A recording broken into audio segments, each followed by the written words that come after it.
உன் கருங்கூந்தல் குழலாகத்தான் எண்ணம் தோன்றும். உன் காதோரம் உரையாடித்தான் ஜன்மம் தீரும்.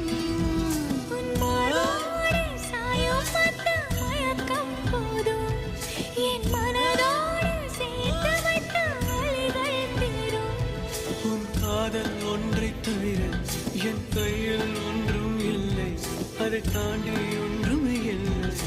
பெண்ணே பெண்ணே, நீ இல்லை என்றால் என்ன?